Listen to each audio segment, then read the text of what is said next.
Get ready to level up your English with English Podcast Adventures. Ready to level up your English skills while having fun? Welcome to English Podcast Adventures. I'm Michael. And I'm Sophia. Let's learn English the enjoyable way. Today on the podcast, we're diving into the really fascinating world of movies. Yeah. We want to help you build your English vocabulary all about film. Yeah, movies are such a great way to pick up language, aren't they? We'll look at different movie types, common phrases people use when talking about them, and, the key bits that make up a film. Sounds great. So let's start with genres. What exactly is a genre? Well, think of genres as basically categories, different styles of movies. Yeah. For instance, you'll often hear about an action movie. Right. Action movies. Lots of excitement. Exactly. Packed with things like fight scenes, chases, all that high-energy stuff, like Iron Man. That's a classic action movie. Loads of amazing fight scenes. Okay. So action movie, a film with lots of thrilling events. Got it. And then a really popular one, comedy. Absolutely. It's meant to make you laugh. Simple as that. A comedy is just a funny film.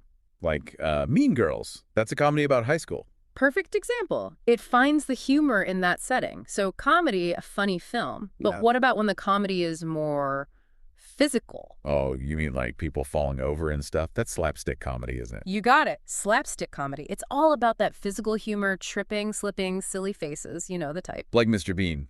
Exactly. His movies are pure slapstick. So slapstick comedy is humor that comes from, silly physical actions. Okay. Now, what if a movie's funny because it's making fun of another movie or type of movie? That's what we call a parody. A parody, right. Yeah, a parody humorously imitates or spoofs another film or sometimes a whole genre, scary movie. Oh, yeah, that makes fun of horror movies. Precisely. So parody means a humorous imitation. Got it. Okay, moving on slightly. Yeah. Movies that mix romance and laughs. We call those romantic comedies. Or often just rom-coms for short. Rom-coms, right? Yeah, it's pretty much what it sounds like, a love story mixed with funny situations. When Harry Met Sally is a classic example. The funny love story, basically. Pretty much. And sort of related, there's the term chick flick. Ah, chick flick. Mm-hmm. That one sometimes causes a bit of discussion, doesn't it? It definitely can. Generally, a chick flick is seen as a movie that appeals mainly to women, usually focusing on emotional or romantic themes. Like Titanic. Some people call that a chick flick. Yeah, that's often mentioned. Even though lots of people enjoy it, it fits that description for some. So, chick flick, a sentimental movie, often liked by women. Okay. Now, what about more serious films? Then you're likely talking about drama. A drama is typically a serious movie, often digging into, complex relationships or deep emotions. Like Forrest Gump. Yeah. That feels like a drama. It teaches you things. Absolutely. That's a great example. So drama means a serious film. Now, what if a movie keeps you guessing, really builds the tension? Ooh, that sounds like suspense. Suspense is all about building that excitement and uncertainty, making the viewer wonder what's going to happen next. Alfred Hitchcock was the master of suspense, right? Definitely. Keeping you hooked. Exactly. So suspense, a film creating excitement and uncertainty. And if you want to be properly scared... Then it's horror, although I admit I sometimes watch those through my fingers. Huh. You're not alone there. A horror movie is designed specifically to frighten or, make you feel uneasy. Someone might say, I just can't watch horror films. They scare me too much. Exactly. So horror means a frightening film. Okay, let's shift into more imaginative realms. Sounds good. Like fantasy? Yes, fantasy. These movies usually feature imaginary worlds, magical elements, maybe mythical creatures. Like the Harry Potter films? Perfect example. Yeah. Based on the books, full of magic. So fantasy, a film with magical or unreal elements. But what if the imaginary stuff is more science-based? Sci-fi movies explore themes around science, technology, often set in the future, maybe space travel. Like Minority Report. That's a cool sci-fi film. Great example. So science fiction means a film about science in the future, basically. Okay, what about films where the characters burst into song? Oh, those are musicals. Correct. In a musical, singing is a key part of telling the story. The songs are integrated right into the plot. Like La La Land, more recently. Yeah, that's a good modern example. Beautiful songs in that one. So musical, a film featuring significant singing. Now let's ride into the sunset. You mean Westerns? Cowboys in the Wild West? That's the one. Western films are typically set in the American West, usually in the late 19th century. Think cowboys, saloons, dusty towns. High Noon is a famous one, isn't it? A true classic. So Western means a film about the American Wild West, okay? And films made especially for young audiences. Easy one, children's movie. Exactly. Children's movies. Yeah. Made for kids, but, often adults enjoy them too. Like Toy Story. Everyone loves Toy Story. Right. A perfect example. So children's movie means a film for kids. Now, how do they often bring these imaginative stories like fantasy or kids' movies to the screen? Often through animated films, right? Drawings or computer graphics. You got it. Animated films use animation techniques, could be drawings, CGI, stop motion. Studio Ghibli's Totoro is a wonderful animated film. So animated film, a drawn or computer-generated movie. And the opposite of that, when you have real people acting. That's a live-action movie. Correct. Live action means it uses real actors, not animation. The Harry Potter films are live-action versions of the fantasy books. Okay, so live-action movie, a film with real actors. Phew, that's a lot of genres. It is, but useful to know. Now, how about we talk about some common phrases people use when talking about movies? Good idea. Like things you say after you've watched one. Exactly. Expressions you hear all the time, like on the edge of my seat. Yes, on the edge of my seat. What does that really mean? It means you were super excited or maybe nervous, just really intensely focused on what was happening, very gripped by the film. You might say, I was on the edge of my seat during The Prestige. Perfect. So on the edge of my seat, very excited and tense. Makes sense. Okay, here's one I hear a lot, especially when a film is based on a book. The book was better. Ah, yes, the classic debate. The book was better is what people say when they feel the original book did a better job than the movie adaptation. Like, the movie was okay, I guess, but honestly, the book was better. Exactly that. So the book was better just means the original story felt superior. I've definitely felt that way sometimes. Now, what if you haven't seen a movie yet and your friend starts telling you everything? You shout, "Don't spoil it for me." Exactly. Don't spoil it for me. Please don't tell me what happens. It's a polite, well, sometimes not so polite way of asking someone not to reveal plot twists or the ending. Like, whoa, wait, don't spoil it for me. I'm watching it tonight. The very important phrase. Mm-hmm. Okay, sometimes a movie has a massive surprise right at the very end. Yes. You'd say there's a big twist at the end. A big twist. Yeah, it means something completely unexpected happens that changes how you see the whole story. Like Fight Club. People Yeah. always talk about the twist in that. Classic example. So there's a big twist at the end, means a surprise ending. But what if that twist, or just the ending in general, makes you dislike the film? Then you might complain. The ending just ruined it for me. Okay. So you liked it until the end. Pretty much. It means the conclusion was so disappointing it soured the whole experience. Like, it was a great movie, but oh man, the ending just ruined it for me. Gotcha. And finally, a really common type of ending, especially in simpler stories. In the end, the good guys win and the bad guys lose. Right. Good triumphs over evil. Yeah, it's a very standard narrative resolution. Describes that straightforward ending where justice is served. It's a simple story in the end. The good guys win. These phrases are super useful for chatting about films. Yeah. Okay, quick pause here. If you're enjoying this and learning something, please don't forget to subscribe and give this video a like. Yeah, it really helps us keep making these deep dives for you. We appreciate the support. Definitely. Okay, let's get back to it. Let's talk about the bits inside the movie, the different elements, starting with the trailer. Right, the trailer. That's the short promo video you see before a movie comes out. It's meant to get you interested. Though sometimes they show too much. Like, the trailer basically gave away the whole plot. Yeah, that can happen.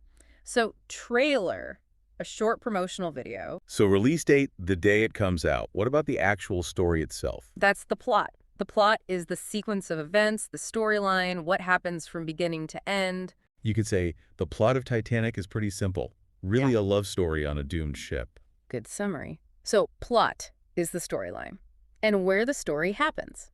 You'd say it takes place in or is set in Yeah. a certain location or time. Correct. Takes place in or is set in, tells you the setting. For instance, the terminal takes place entirely within an airport. Got it. So it takes place in the location. Now, movies often have amazing visuals that aren't real.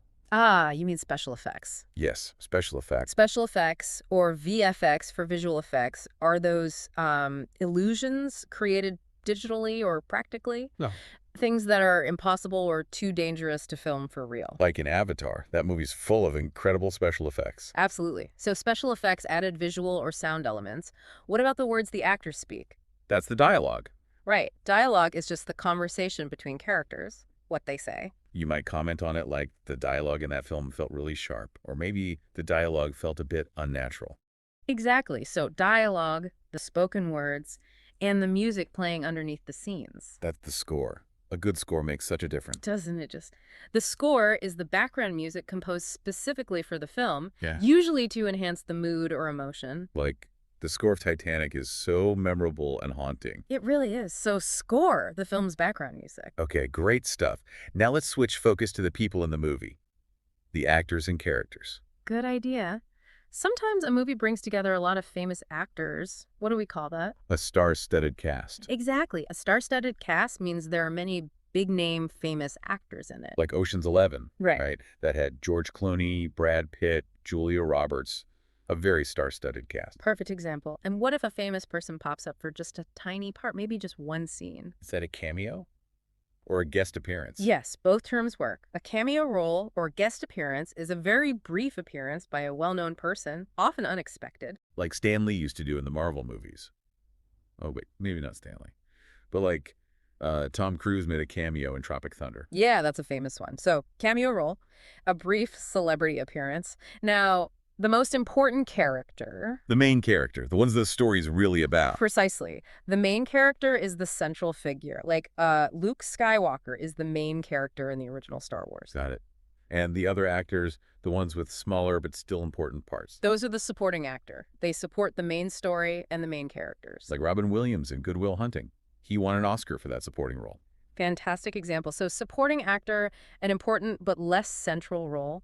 And what about all those people you see in the background, in crowd scenes, who don't speak? They're called extras. Right. An extra is just a background performer there to make the scene look realistic. They don't usually have lines. You might hear someone say, my cousin was an extra in that big battle scene. Exactly. So extra, a background performer. Okay, now shifting behind the camera, the person in charge of everything. That's the director. The director oversees the whole creative process, guiding the actors, deciding the shots, pulling it all together. Like Christopher Nolan directed Inception. You always mention the director. You do. They have a huge impact. So, director, the person in charge of making the film. Now, what if a movie continues the story of a previous one? That's a sequel. Correct. A sequel follows on from the first film. Like Spider-Man Far From Home is the sequel to Spider-Man Homecoming. So sequel comes after. What if it tells the story from before the original? That's a prequel. A prequel, right. Yeah, a prequel fills in the backstory, shows events that happened earlier.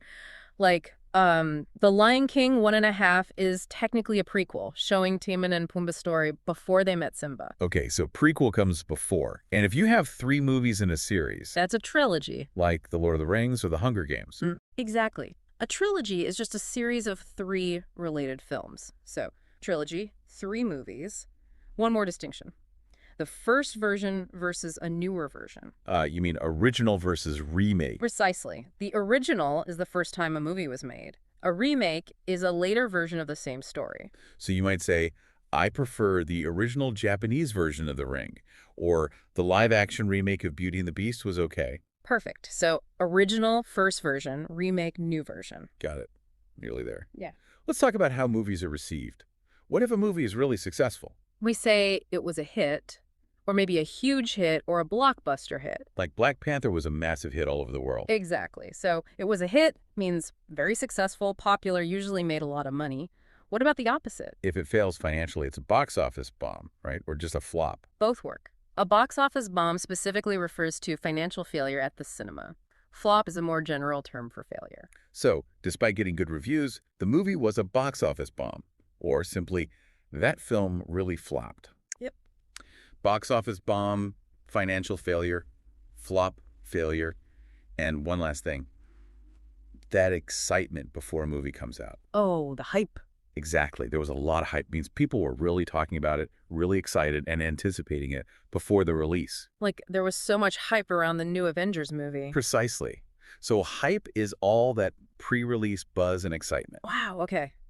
That was a comprehensive tour of movie vocabulary. We covered genres like action and comedy, phrases like on the edge of my seat, elements like plot and score, people like directors and extras, and terms for success like hit or flop. Absolutely. Getting comfortable with these words and phrases will really help you discuss movies, understand reviews, and just generally engage more with film culture in English. Definitely.